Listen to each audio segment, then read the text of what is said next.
Hi నేను Satish. Live updates అట్లాగే కొన్ని అప్డేట్స్ మీ క్రేజీ అప్డేట్స్ ఈరోజు రాబోతున్న ప్రోమోలు ఏంటి, టాస్క్లు ఏంటి, గొడవలు ఏంటి, ఎట్లా ఉండబోతుంది అంటే ఒక అద్భుతమైన టాస్క్ ఈరోజు బిగ్ బాస్ అయితే ఇచ్చాడు.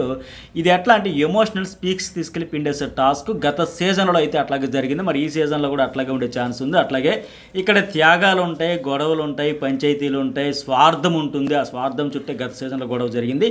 ఈ టాస్క్ ఎట్లా అంటే ఒక బ్యాటరీ, 100% బ్యాటరీ ఇస్తారు కదా, ఆ బ్యాటరీతో బజర్ మోగేటప్పుడు పరిగెత్తుకుంటూ వెళ్ళాలి.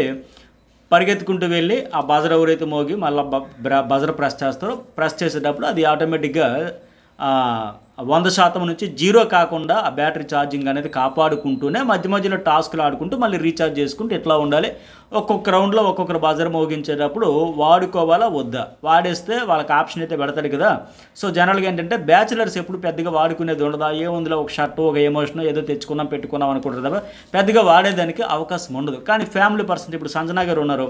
అరే నాకు చాలా ఇంపార్టెంట్, మా అమ్మాయిని చూడాలని ఉంది, చిన్న పాపను కదా విడిచిపెట్టి వచ్చాను, సో నాకు ఆ ఫోటో వస్తుందేమో, లేకపోతే ఆ చిన్న క్యూట్గా ఉండే పాప నవ్వులు కానీ లేదా చిన్న ఏడుపు కానీ ఇట్లా ఏదో ఒకటి వచ్చినా సరే ఫుల్ అసలు మామూలుగా ఉండదు, గుండెలు పిండేస్తుంది.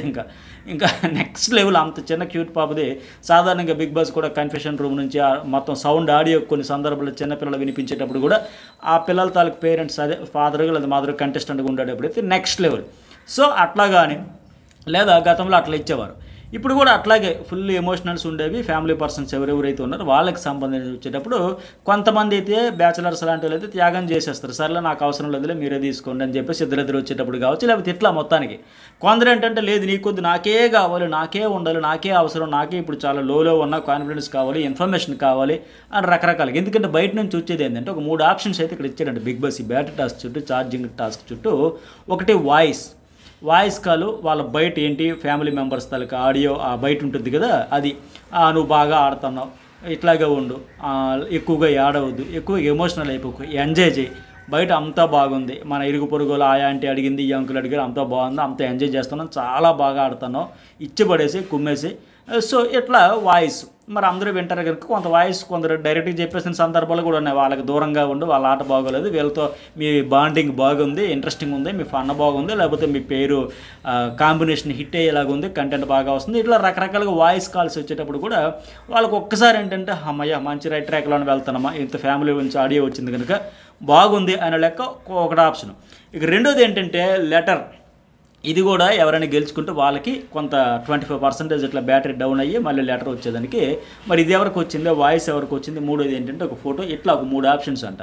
ఈ లెటర్ విషయంలో కూడా అంతే, వాళ్ళు రాసే ప్రతి అక్షరం కూడా వీళ్ళకు ఒక ఈ బ్యాటిల్లో ఒక ఆయుధంలాగా, ఒక అస్త్రంలాగా ప్రతి అక్షరం కూడా ఉపయోగపడుతుంది. అమ్మయ్య నా గురించి ఎలా చెప్పారు, బయట వాటి వాల్యూ తెలియదు కానీ అందులోకి ఇప్పుడు ఈ జనరేషన్లో లెటర్స్ అనేది పోయినాయి. బట్ బిగ్ బాస్ హౌస్ ఏంటంటే ఆ లెటర్ పట్టుకొని మురిసిపోయి ప్రతి అక్షరాన్ని ఎలా చదువుకుంటూ తడుముకుంటూ ప్రతి పదం వెనుకున్న అర్థం ఏంటి, అదే వాళ్ళకి సగం ప్రోటీను, సగం బూస్టు, సగము అన్నీ కలిపి అనుకోవచ్చు. అట్లా అంత ఇంట్రెస్ట్గా చదువుకుంటూ చూసుకుంటూ పోతూ ఉంటారు అనమాట. సో చాలా ఇంట్రెస్ట్గా ఎమోషనల్ పీక్స్ తీసుకెళ్లే మాదిరిగా ఉంటుంది. మిస్ అయిపోయిన వాళ్ళకి కూడా బాధ ఉంటుంది. ఒక సీజన్లో అట్లాగే అయింది కదా, నాకు చాలా ఇంపార్టెంట్, నీకేముంది లైటర్ తీసుకుంటే అవతల వాళ్ళకి బాగా నెగిటివ్ అయ్యి, అలా అనుకునే వాళ్ళకి బాగా నెగిటివ్ అయ్యింది. అదేంటి నీదే ఎమోషనా, నీదే ఫ్యామిలీయా, నీకే ఇన్పుట్స్ కావాలా, మరి అవతల వాళ్ళకి అక్కర్లేదని లెక్క.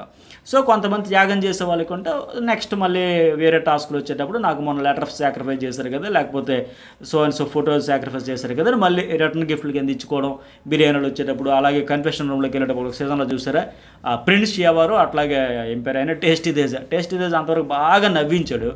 ఆ ఎమోషన్ ఎలాగంటే కన్ఫెషన్ రూమ్లోకి వెళ్ళి వాళ్ళిద్దరూ ఫ్రెండ్స్ అండ్ అతడు ఒకరికొకరి కోసం త్యాగం చేసుకున్నప్పుడైతే ఆ తేజ విపరీతంగా ఏడిపించాడు ఆడియన్స్ని. ఎట్లా పీక్స్కి తీసుకెళ్తాడు. అయితే మరి ఎందుకు ఈ టాస్క్ అంటే ఇప్పటికే నేను ఒక వీడియో జనరేషన్ న్యూస్ బౌల్ ఛానల్లో అప్లోడ్ చేశాను. వేరే టాస్క్లో ఒక సీక్రెట్ టాస్క్, అట్లాగే ఒక ఫైటింగ్లు, బీభత్సమైన ఫైటింగ్లకి, గొడవలకి, brand ambassador, care of address లాంటి ఒక టాస్క్ ఇస్తున్నాడు కనుక ఆ 2 టాస్కులతో గొడవలు అయితే, అలాగే ఇప్పుడు ఎంఎన్జేలెట్ ఫన్ ఇవన్నీ నడుస్తూ ఉన్నా ఆ సీక్రెట్ టాస్క్ చుట్టూ కొంత మైండ్ గేమ్ గెస్ చేయాలి, వాళ్ళ సీక్రెట్స్ కనిపెట్టడానికి ఒక సీక్రెట్ టాస్క్ ఇస్తే కంటెస్టెంట్ ఎట్లా చేశారు ఏంటి, అవన్నీ కలిపి చాలా ఇంట్రెస్ట్గా ఒక రకమైన కంటెంట్ వస్తుంది. ఇదేంటంటే అది ఫిజికల్ అవుతుంది ఆ టాస్క్లో. ఈ టాస్క్ ద్వారా ఏంటంటే మెంటలీ కూడా ఎవరు మెచ్యూర్డ్గా ఆలోచిస్తారు, ఎవరికి నిజంగా నీడ్ ఉంది, లేకపోతే వచ్చిన అవకాశం స్వార్థంగా నాకే కావాలనుకుంటారు, లేకపోతే మళ్ళీ ఆ త్యాగంలో కూడా ఆడియన్స్ దృష్టిలో మైలేజ్ వస్తుంది, పాజిటివ్ వస్తుంది, తర్వాత మళ్ళీ మనకి ఎటు వీకెండ్లో కావచ్చు, ఇప్పుడు లెటర్ మిస్ అయిపోయినా వచ్చేది లేదు, ఇట్లా రకరకాలుగా మరి అట్లా పెడతారు కనుక ఇవన్నీ ఉంటాయి. సో మొత్తానికి ఏంటంటే ఆప్షన్స్ పెడతారా ఒకరికే రావాలని, లేకపోతే ఏంటంటే మొత్తానికి బజర్ మోగ్గానే పరిగెత్తుకుంటే వెళ్ళి బజర్ ప్రెస్ చేసి తీయాలి. ఇక ఇమ్మాన్యుయల్ అయితే ఒక రౌండ్లో ఫస్ట్ రౌండ్లో ఆయన గెలుస్తాడంట నాకు తెలిసి. ఆయన అయితే ఫోటో తీసుకున్నాడు, మరి ఆయన వల్ల బ్యాటరీ ఒక 25% డౌన్ అయింది, మళ్ళీ టాస్క్లు ఆడేటప్పుడు పెరగడం ఎట్లా. అట్లాగే ఒక రౌండ్లో తనూజ గెలిస్తే ఆమె లెటర్ తీసుకుంటుందంట, పేరెంట్స్ నుంచి వచ్చే లెటర్. మరి లెటర్లో ఏం రాశారు ఏంటి, ఆవిడకి ఎలాంటి అడ్వైజ్ ఇచ్చారు, ఆ సలహాలు సూచనలు అన్నీ ఉంటాయి కదా అట్లా. ఇంకో రౌండ్లో ఏంటంటే సంజన అండ్ ప్రియ ఇద్దరు ఒకేసారి ప్రెస్ చేయడం వల్ల ఫైనల్గా ఎవరికి వస్తుంది, ఎవరిని ఎట్లా డిసైడ్ చేస్తారు, ఇవన్నీ చూడబోతున్నాం. సో ఇక్కడ వీటన్నిటితోనే చాలా ఎమోషనల్గా కంటెంట్ అయితే రాబోతుంది. మరి న్యూస్ బౌల్ ఇప్పటికే పెట్టిన 2 టాస్కుల గురించి, ఆ ప్రోమో గురించి అనలైజ్ చేసే కదా, ఆ వీడియో కూడా చూడడం వల్ల అయితే చూడండి. ఇక లైవ్ అప్డేట్స్లో కూడా చూసుకుంటే అలాగే లైక్ చేయని వాళ్ళు ఇప్పటికీ లైక్ చేసేసండి. అట్లాగే మీ ఒపీనియన్ ఏంటనేది మెసేజ్ పెట్టండి. Journalist Satish and news bowl 2 channels కూడా సబ్స్క్రైబ్ చేసుకుని యాక్టివేట్ చేసుకుంటే వెంటనే నోటిఫికేషన్ వస్తుంది. అట్లాగే ఒకవేళ నోటిఫికేషన్ రాకపోయినా news bowl Satish, journalist Satish అట్లా సెర్చ్ కొట్టినా వచ్చేస్తూ ఉంటాయి. అలాగే ఇంకోటి ఏంటంటే లైవ్ టాపిక్స్లో కూడా చాలా ఇంట్రెస్టింగ్గా ఉండేది. ప్రియ తనూజకి రీతుకి హితబోధ చేసేస్తుంది, జ్ఞానోదయం చేసేస్తుంది. అసలు నాకు ఎంత కామెడీగా అనిపించిందంటే ఈవిడ ఆడుకోలేదు, కానీ ఏదో సామెత చెప్పినట్టుగా మన ఇల్లు మనం చక్కదిద్దుకోలేము, కానీ పక్కింట్లో మాత్రం ఇది ఎక్కడ పెడితే బాగుంటుంది, అది ఎక్కడ పెడితే బాగుంటుంది, ఇది తీసుకెళ్ళి ఈదులు పడేస్తే బాగుంటుంది, ఇట్లా ఈ ఉచిత సలహాలు సూచనలు అయితే ఇస్తే ఇచ్చుకుంది. కానీ చాలా కాన్ఫిడెంట్గా, చాలా ఓవర్ కాన్ఫిడెంట్గా ప్రియ వాళ్ళిద్దరికీ గీతోపదేశం చేసేస్తూ ఉంది. రీతుకు చేస్తుంది కదా. అయితే నాకేమనిపించిందంటే ఇక్కడ ఆవిడ ఏమంటుందంటే, ఆవిడే ప్లస్ అట్టగా ఆయన హరీష్ కలిపి వాళ్ళకి భరణి మీద విషం చెమ్మడం ఎలా అనే పిహెచ్డి మీద వాళ్ళకి సలహాలు సూచనలు ఇస్తా ఉన్నారు. ఎందుకంటే అట్లాగే సంజన మీద ప్రతిసారి అంటే ఆవిడ ఫ్లోరా విషయంలో కావచ్చు ఆరెంజెస్ దాచేసి ఈవిడికి టార్గెట్ చేసేసిందంట. అట్లాగే మనీష్ ప్రియా శ్రీజ మాట్లాడనీయట్లేదు, అవన్నీ చెప్పుకొచ్చాడంట, ఇవన్నీ అంట. మరి ప్రతిసారి అంటే సంజన ఈవిని కార్నర్ చేయడం మాదిరిగా ఆరెంజెస్ దాచేసి దానివల్ల తనకేదో లెసన్ నేర్పాలంట. ఆవిడ పని ఆవిడని ఎప్పుడైనా చేయనిచ్చావా? ఆవిడ కెప్టెన్గా నీకంటే సుపీరియర్ అమ్మంటే నేనే మానిటర్, నేనే మోనార్క్, నా మాటే వినాలి, ఎవరు పట్టించుకోకుండా నేను వానర్ అనే మీరు అంత యాటిట్యూడ్ చూపించాడు ఆవిడ ప్రియ. మళ్ళీ ఏమో తిరిగి ఆవిడ మీద బ్లేమ్ చేయడు. నువ్వు ఆవిడని ఒక ఫ్రెండ్లీ ఫన్ టాస్క్లు కూడా చేయించనివ్వలేదు కదా. ఆవిడతో ఒక డెసిషన్ ఒక్క డెసిషన్ ఇవిడ తీసుకొని ఇచ్చిందా? ఆవిడ ఏది చెప్పినా నేను వినను, నేను ఎందుకు వినాలి, నేను వానర్, నేను మానిటర్ ఇట్లా చెప్పుకొచ్చి నీవే ఇప్పుడు మళ్ళీ నాకేదో లెసన్ నేర్పాలంట. సో అందువల్ల ఆ ఆరెంజెస్ దాచేయడం వల్ల ఇవిడ అందరినీ అడగడం వల్ల సుమన్ శెట్టి వీళ్ళందరూ నామినేషన్ చేశారు. సో ఆవిడైతే కరెక్ట్ కాదు.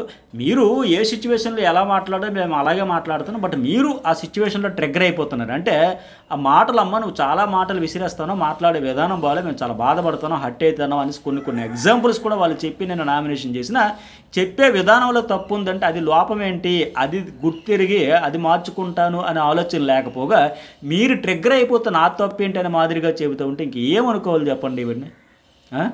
అట్టగే మొత్తం అంటే నామినేషన్స్ పాయింట్స్ అన్నీ కూడా భరణి గారు ఆయన ఫస్ట్ వీక్లో హట్ అయితే సెకండ్ వీక్లో చేయొచ్చు కదా, కానీ థర్డ్ వీక్లో మిమ్మల్ని అందరినీ వాడుకొని ఎగ్జాక్ట్గా ఇదే చెబుతుంది, మిమ్మల్ని అందరినీ యూజ్ చేసుకుంటున్నారు ఆయన గేమ్ కోసం. శ్రీజ కూడా మొన్న అదే చెప్పింది. ఇప్పుడు కూడా ఏంటిది అదే చెప్పారంటే మరి అంత బాధ ఉండేటప్పుడు మరి నేను అక్కడ నామినేషన్ చేయొచ్చు అనేటప్పుడు ఎందుకు చెప్పలే? ఈ శ్రీజ ఈ అమ్మాయి కూడా ఇద్దరు కలిపి అబ్బెబ్బే భరణ్ గారు పాయింట్లు అన్నారు. మరి ఈవిడికి అంత పాయింట్లు ఉంటే శ్రీజ చెప్పిందే రైటు, భరణ్ గారు మిమ్మల్ని అందరినీ యూజ్ చేసుకుంటున్నారు, ఆయన పాయింట్లు అన్నీ తెచ్చి మీరు వాడేసి మమ్మల్ని నామినేట్ చేస్తారు, అసలు మీ వాయిసే లేవట్లా, మీ గొంతే వినపడట్లా.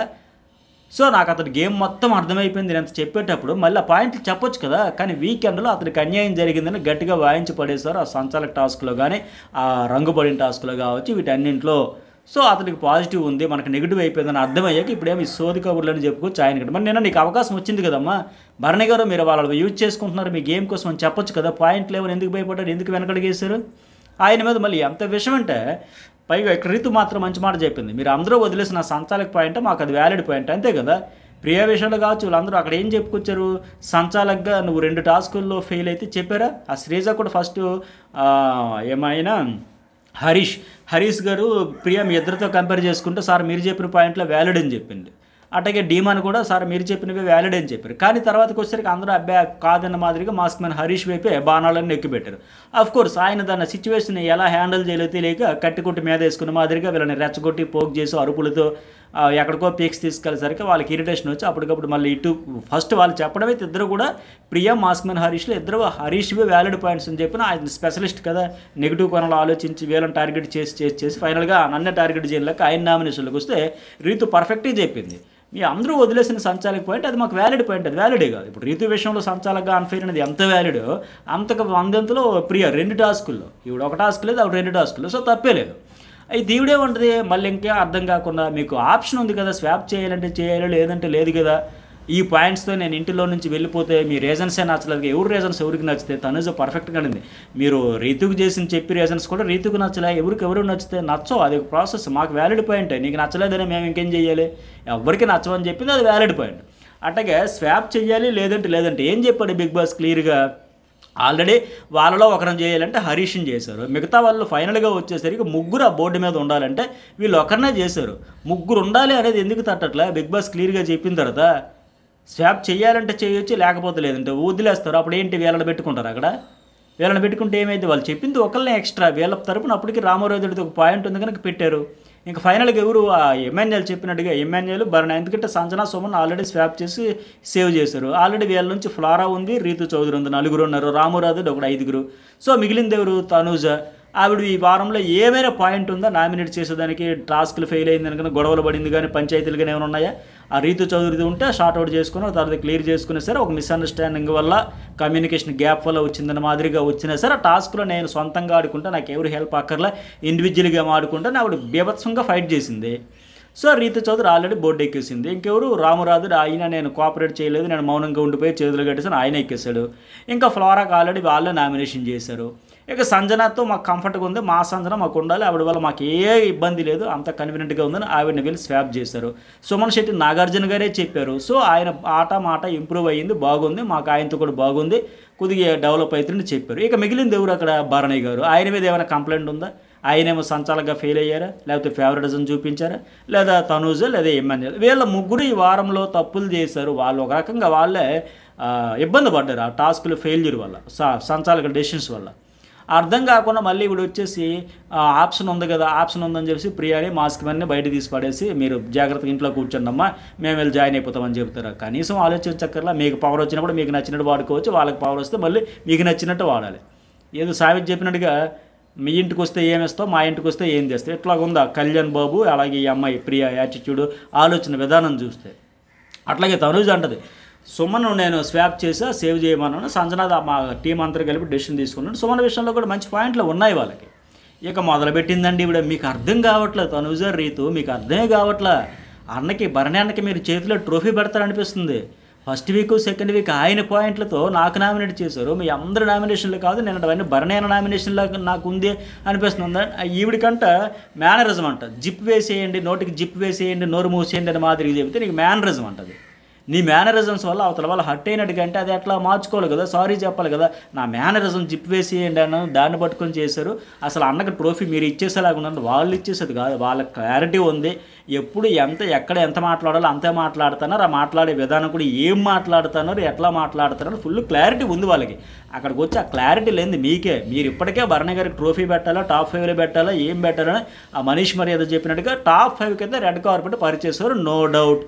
మీ భుజాల మీద ఈ శ్రీజ, ఈ ప్రియ, ఆ మనీష్, ఈ హరీష్, ఈ కళ్యాణ్ వీళ్ళందరూ కలిపి ఆయన తీసుకొచ్చి ఆయన చేతిలో ట్రోఫీ పెడతామని వీళ్ళ పోటీపడి మరి ఆయన అనవసరం. శ్రీజ ఒక మాటకే అంత బాధపడిపోయింది, నీతో మాట్లాడాలంటే అందరూ భయపడుతున్నాయి, ఇరిటేటింగ్ ఉంది, చిరాకు వస్తుంది, తలనొప్పి వస్తుంది, నువ్వు ల్యాగ్స్ తరివి నసవి ఓవర్లాప్ చేస్తా, అక్కడ చెవులం రక్తం వచ్చినా పడిపోతున్నాడు చచ్చిపోతున్నాడని పట్టించుకొని ఇలా కొన్ని చెబితే ఆవిడ అంత హట్ అయిపోయింది. మెయిన్ ఒక్క పదం కంట నీతో మాట్లాడితే మాకు చిరాకు వస్తుంది, చిరాకుగా ఉంది అనేది. సో ఆవిడ ఎన్ని మాటలు నేను మీరు ఇన్ఫ్లుయెన్సర్, మీరు అబద్ధాలు కోరు, మీరు మ్యానిపులేటర్, మీరు తొక్కేస్తున్నారు. ఆవిడ అన్ని మాటకి ఆయన నేను బాధపడ్డానని నిన్న కూడా చెప్పిన తర్వాత మళ్ళీ ప్రియా ఇప్పుడు అదే డైలాగు. సో ఒక మనిషి బాధపడ్డాడు ఈ మాట వల్ల అన్నప్పుడు మళ్ళీ ఈ అమ్మాయి కూడా అదే వచ్చి నాకు అదే పాయింట్ ఉంది, శ్రీజాకి అదే పాయింట్ ఉంది, మీరు ఆయన చేతిలో ట్రోఫీ పెట్టడమే మా లక్ష్యం, ఆయన్ని గెలిపించడమే మా బాధ్యత, అందుకోసమే మేము వచ్చాం, మేము 4 పిల్లర్స్గా మిగిలిపోతామని వీళ్ళు చెప్పుకుంటూ మళ్ళీ ఆయన మీద ఈ విషయం చెప్పడం అంటే, పైగా వాళ్ళ టీంలో గొడవలు పెట్టడానికి. సో మళ్ళీ వీళ్ళు వచ్చేసి రీతు మా మధ్య గొడవలు పెట్టేసింది, భరణి గారు వచ్చి గొడవలు పెట్టేసి ఇప్పుడు గొడవలు పెట్టి దానికి అగ్గికి ఆజ్యం పోసినట్టు ఎవరు పెడతామన్నారు, వీళ్ళిద్దరే కదా. ఆ తర్వాత ఆయన కూడా వచ్చి సేమ్ అవును మాకు అర్థమైంది అనుకుంటే ఆయన కూడా చెప్పడం, పైగంట భరణి అడిగారంట, నీ గేమ్ నాకు అర్థం కాలేదా అని అంటే మనీష్ కూడా కొన్ని పాయింట్లు చెప్పాడు.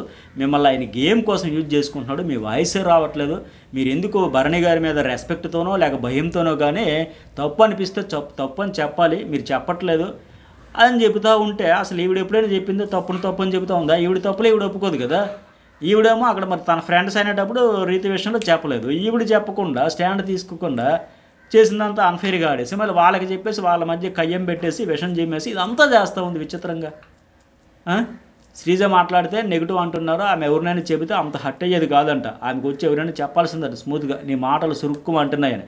ఆవిడకి ఇప్పుడు అర్థమైంది, పోన్లా తప్పే లేదు, బాధపడితే బాధపడింది. కానీ శ్రీజ ఓహో మాటలు అంటే ఇంత పదునుగా ఉంటాయా, ఒక్కొక్కరికి మనసులో గుచ్చుకుంటాయా, ఇంత హట్ అవుతారా, నేను ఒక మాట తీసుకోలేకపోయినా ఇంత గుక్కబట్టి ఏడ్చేసాను కాబట్టి నా వల్ల కూడా వాళ్ళు ఎంత హట్ అయ్యారానా అని తెలుసుకుంటే ఆ ప్రియా మేనరిజం స్టైల్లో పొంచి చెప్పాలని జిప్పేసిస్తే మంచిది, లేకపోతే ఆవిడకి నష్టం. కొన్ని పాయింట్లు అయితే పర్ఫెక్ట్గా చెబుతుంది శ్రీజ. నిన్న ఏడ్చినప్పుడు గుక్కపట్టి ఏడ్చినప్పుడు మనకు కూడా బాధ అనిపించింది అయ్యో అని, కాకపోతే మంచిదే తెలుసుకుంటుంది ఇప్పటికైనా, ఎందుకంటే ఎమ్మెల్యేలు కూడా కొద్దిగా మోటివేషన్ చేశాడు కనుక. సో అట్లాగే ఇంకోటి ఏంటంటే భరణి అంటే మళ్ళీ టాస్క్ పెట్టినప్పుడు ఎమ్మెన్యేలు ఎందుకు టచ్ చేయలేదు, ఆ టైటిల్ టాస్క్లో టచ్ చేయలేదంట, కనిపిస్తున్నదా మాట్లాడుతుంటే అసలు విషయం ప్రియాకి తెలియదేమో. ఆ భరణి గారిని ఆ ఎమ్మెన్యేల్లో ఆ మాస్ ఏం పేర పిల్లాడో డీమాన్ ఆయన వచ్చి బతిమలు ఆడుకుంటే అన్న ప్లీజ్ అన్న వదిలేయండి అన్న, పరువు పోయిందని, ఎలాగైనా కాపాడుకోవాలి, మళ్ళీ కెప్టెన్ అవ్వాలి, ప్లీజ్ ప్లీజ్ ప్లీజ్ ప్లీజ్ అని బతిమలు ఆడుకుంటూ వదిలేసాడు వాళ్ళిద్దరికి. అంతే తప్ప వాళ్ళని ఎందుకు టచ్ చేయలేదు, వీళ్ళని ఎందుకు టచ్ చేయలేదు, వీడికి సగం తెలిసి తెలియకుండా ఇవన్నీ ఒకసారి డీమాన్ పవన్ వెళ్ళి అడిగితే చెప్తాడు ఆయన, అరే భయ్ ఎమ్మెన్యేలు కాస్త ఎందుకు ఆయన టచ్ చేయలేదు, నిన్నెందుకు కూడా వదిలేశాడు, మరి ఇతను కూడా వదిలేశాడు కదా ఎందుకంటే అప్పుడు చెప్పేది.